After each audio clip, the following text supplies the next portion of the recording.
Aloha everyone, it's Antonio Perez with HypnosisProductReviews.com. Today I'm interviewing Steve G. Jones from SteveGJones.com. We've been out here in Las Vegas for the HypnoThoughts convention.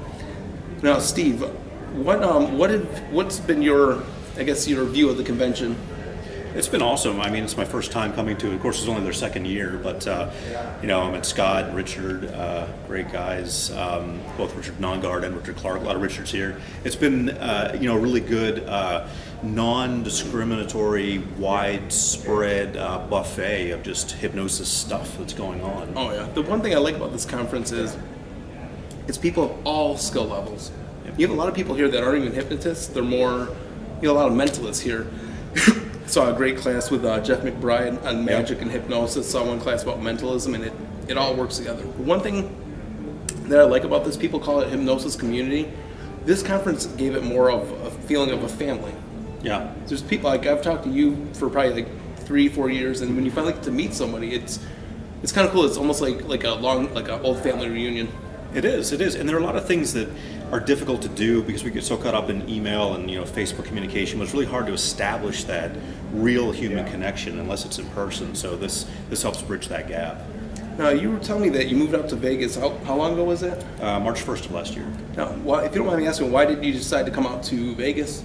No state income tax, which is great. Great airport, usually good weather, except this time of year it's a little hot. It's close to California, great international airport, great natural stuff around here. You're not too far from Utah, you're not too far from the Red Rocks that are around here, Sedona. All of these things are within driving distance. So, and everyone will eventually come to Las Vegas. Here's an example. Yep. Yeah, I definitely like Las Vegas, but I cannot wait to get in that plane, get back to Kauai, and actually land and smell and know what air is supposed to smell like. Not like the we make it city. Here. We manufacture it. Pretty much. Now, if you don't mind me asking, how did you get into hypnosis to begin with? Well, I was in high school. My parents sent me to military school, Riverside Military Academy in Gainesville, Georgia. A lot of parents threaten to send their kids to military or boarding school if they're bad. My parents fall through with it. So there I was in military school. I was stuck. I was bored. I was hating it. I was hating life. I was hating everything. I wasn't participating in school. And then I got a book on hypnosis, The Complete Guide to Hypnosis by Leslie LeCron, a PhD psychologist who's no longer with us. It was a little paperback book. It was enough to get a kid started on his way. So I started hypnotizing my roommates. And eventually I learned I could use my powers for good. Yep. The smart kids came to me wanting to study more efficiently. The athletes wanted to exercise more efficiently. So that was in the early 80s when I was in high school. Now all of these years later, it's the same thing, except the smart kids are NASA and the athletes are the Dodgers. Yep.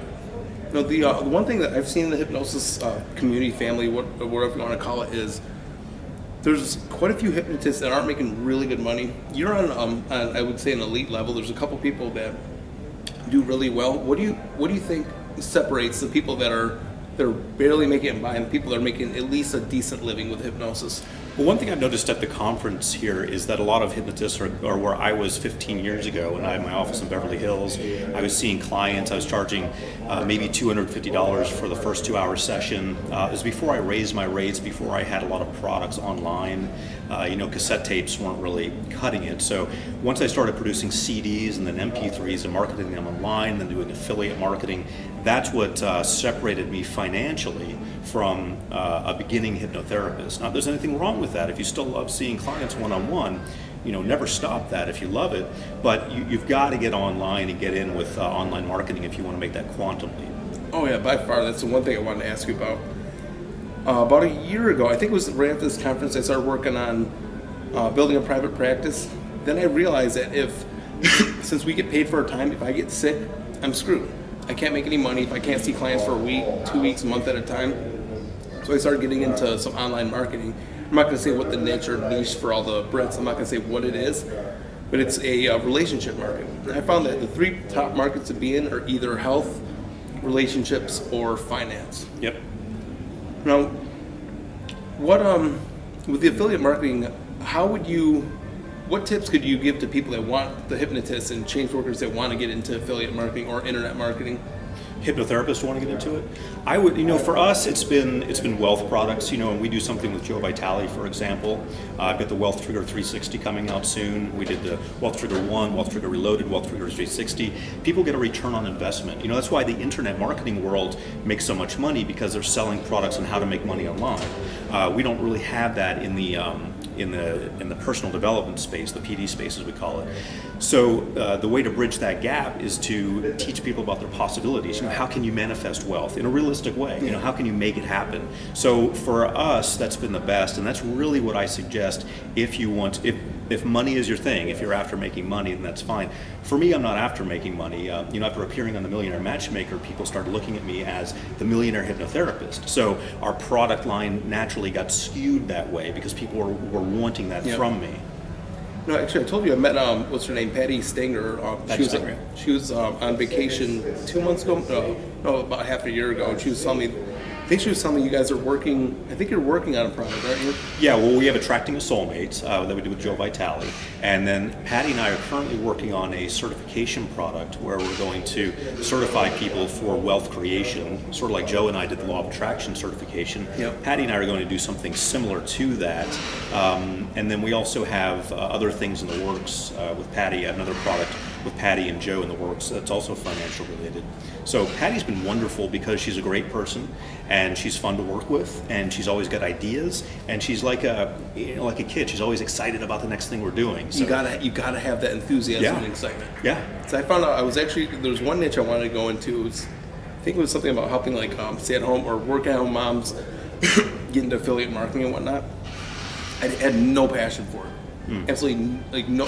I'm sure you've done that. If you have no passion for something, you're not. Even if you follow through, it's going to be a job. Right. And you're going to hate yourself. You're going to hate your boss, and it's not going to work out. Right. Do not create a job for yourself. Do something that you would enjoy doing, even if you weren't getting paid. Even if, believe it or not, even if I wasn't getting a dime for what I do, I would still do it because I love hypnotherapy. I love developing products. I love helping people. So basically, would you say that is hypnotherapy something that you would almost pay to do because you have so much excitement for it? Oh yeah. I'd go that far. I'd pay someone for the honor of being allowed to do it. Absolutely. If you look above this video or below it, you'll see a link to his website, stevegjones.com. And I'm on, I think, one or two of your lists. What kind of giveaway do you have on your Steve G. Jones website? We have a free recording to access your inner millionaire. So, as I mentioned, ever since I've been on The Millionaire Matchmaker, people know that I'm a millionaire now, and they know that I know how to get there. So we created a product to help people change their mindset and to start thinking like a millionaire and to move toward that. So it's a free download. You might as well get it. All the hypnotists looking at this, I've talked to a lot of hypnotists that believe, I'm in change work. You know what I'm talking about. They have this feeling like marketing is bad. I look at it this way: if you don't market yourself, you can't help people. Let's say if you have somebody that maybe there's a potential client that has diabetes that needs to quit smoking, that might die. If you don't market, you're basically doing a disservice to your clients. Yeah, you could be. It's like these musicians. They say the best musicians are these guys who sit in their bedrooms and play guitars and just tear it up, but they don't have the gusto or whatever it is to go out in public. They hide that. Why would you hide something so awesome from the world? Get it out there and help others. Definitely, Steve. It's been awesome. Thanks. Okay, thank you.